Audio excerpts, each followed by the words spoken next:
Hello, everyone. So, we are going to have the second part of our discussion for the lesson planning. The reason why I made this one, it's because to supplement more of our understanding towards lesson planning.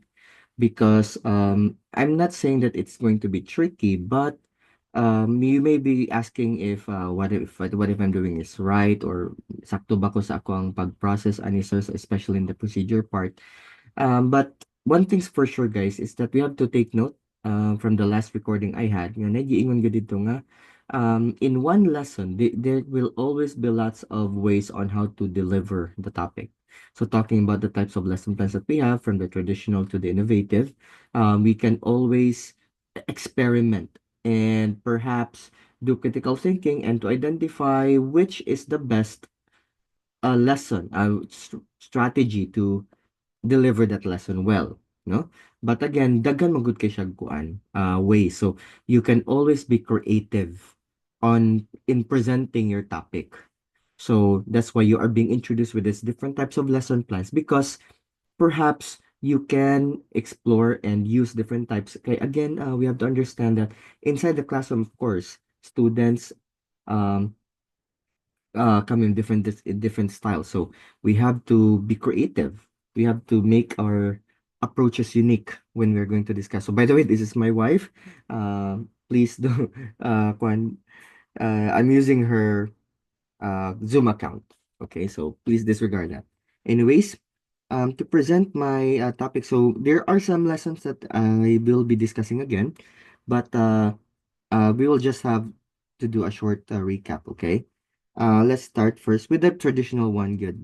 Okay, this is how it will all start. And okay, so this one. All right. We have here the objective. We have here the objective, and then we have here the subject matter, procedure, evaluation, and assignment. So in order for us to finish this one, so we have to identify the traditional parts. This is how it all starts. And then with our creativity, then murag na hog na pag-abot sa tong procedure, we can actually make some changes here perhaps, especially when we talk about the innovative styles in where we can this that is where we incorporate na dayon. Dito na to isulod ang, for example, the 5 A's or 4 A's or 5 A's pod. So murag dito na din siya mo play ang part atong mga different styles of lesson planning. So, the usual that you will be having, you will have your objective, subject matter, of course, procedure, evaluation, and assignment. So these are the different major parts, no? According to how it will be discussed. And so napod tay another one pod in terms of the objectives, napod gingon diri nga CAP. So, cognitive affective psychomotor. But for our training, we have to have our kamoy magpili, no? We have to have our own choice to identify our objectives. So, however, CAP is also a way of identifying your objectives. Okay? Here in the subject matter, so murag nahog, these are the information that you need: lesson references, materials, values integration, and then we have here the procedure. So, we have here the choosing whether you will have an exercise or a review, or you will have exercise first and then review, or you will have just review right away and then motivation, presentation of the topic, discussion, and then application. So I believe diri ta magkuan gyud mag daog gyud sa effectivity sa tuang pag-deliver: presentation, discussion, application. Of course, evaluation is the part where give we let our students do something to see if they really have learned about the lesson. And then for me, assignment will always be optional. Di ko ganan nga mohatag gyud og assignment every night sa students. It will always be supplemental for me. Okay, so if you felt that the students need to have an assignment because there may have been some challenges towards understanding the topic, so perhaps you can give that. Or naagi something important gid nga mabuhat dapat buhaton nila sa balay or outside. So that is when we can give assignments. Okay. So let me just go back to this one. So looking at the major parts. So because we will move on to the next example. Okay? Because sa una nga pag-teach nako ani, they are asking murag na feel nako nga the students are really asking whether what they're doing is right or not. And even I asked the fourth years, the one practicing in the ILS, that they always have the option to choose how they are going to present their topic. Okay? So yung naon na siya. So for me, it's a convenience for us. And again, manggod, it may be challenging if moingon gud ang mentor nga you'll follow this method. So lisod gid siya, but if ikaw ang papilion, so that's one thing murag nindot gid siya, di ba? So kuan gid ka nang we are free to choose because that is how we perceive that this lesson should be understood by our learners. Okay? So let's take a look again about the sample lesson plans. I believe I presented this one before to you guys. Okay, so just taking a look at the inductive lesson plan for high school. So if ato siyang i-differentiate man good with the other one that we had earlier, no? Sa versus the traditional one. So we have here also wala man sad ni siya sa ganina, di ba? Lesson title, murag na gyud siya label ba? Grade level, subject, and then of course objectives. If you take a look at this one, are they following the CAP? No? If you take a look at the objectives, and then here siyang second part materials ra pud ang gipangayo, no? Materials siya so wala tong references, values integration so wala siya. And taking a look at the procedure here, so murag nahog nga e's are also being used here. So the creator of this lesson plan plan niya og engagement. Pasensya kung ano nagsaba sa likod. Engagement, and then how engagement is more about motivation, warm up activity, and exploration here, and then explanation. Pasensya kayo. Elaboration and evaluation. So if you take a look sa procedure, diri na nila incorporate ang innovative type of lesson planning, no? So sa procedure siya.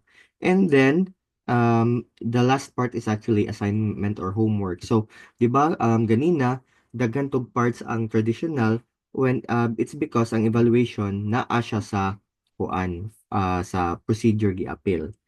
Okay? So murag now the question now is dako ba na siya nga problema if i-identify nato as fourth part good ang evaluation? Will that really affect learning? So is it going to be a very dako nga effect nga negative effect ba gid siya if iganaw nato tong lesson plan? So for me it's more about the delivery good of the lesson. So kung mag-demong teacher, so one of the things that I will look at is will the teacher follow the parts of the lesson plan that she created? So, inga na inuon siya. Okay? So, inga na nga ako, okay, of course, di pa mo good og lesson plan, so of course, we have to follow the lesson plan. I understand nga, I understand good sa teaching good nga, sometimes we have lesson plans, but teachers may not be able to follow 100%. But again, as part of our training, kinahanglan atong ihit good kung usa tong part sa atong lesson plan. Okay? As part of our training. Okay, so sa akong klase, so nga na gid ang pangayoon. Okay, but we have to understand that muna nga factors will really come in sa pag-implement. For example, mga saba nga students na magpabadlong or na nagkasakit or na nakaihi or sa ba, na niabot ang parents. Of course, it will really disrupt the flow of your presentation. Okay? So it depends good if on how effective you're also in transitioning the parts. All right? Now, let's move on to another kuan. Okay, let's move on to another source. Okay. Kininon siya. Again, I believe you have a copy of this also. So, or perhaps you can just look at this in sa online sa Google. This is the DLL. Okay? So again, it's also a lesson plan approach but murag na og kuan na gid siya chunk na gid siya, no? It's a chunk already of the presentation. Okay? Of the lesson plan. So, if you take a look at it, mo ni siya ang yang parts karon. So this is for Filipino however. So layunin and then nilalaman and then kagamitang panturo, um, pamamaraan, and then we have here um, okay, mga tala, pagninilay. So these are now the parts identified by DepEd. So the question is that uh, asa man karon ang pinakanindot og approach ba in making the lesson plan, di ba? So murag na but also the conclusion is lahi-lahi giday siya og paghimo, no? Sa kuan sa lesson planning. If tan-aw nato ni karon very detailed siya, very detailed. In terms of the kuan, the weekly, sorry, but I cannot say that this is, however, kanang detailed jud siya in terms, especially in terms of the procedure, because there's no dialogue between the teacher and the student.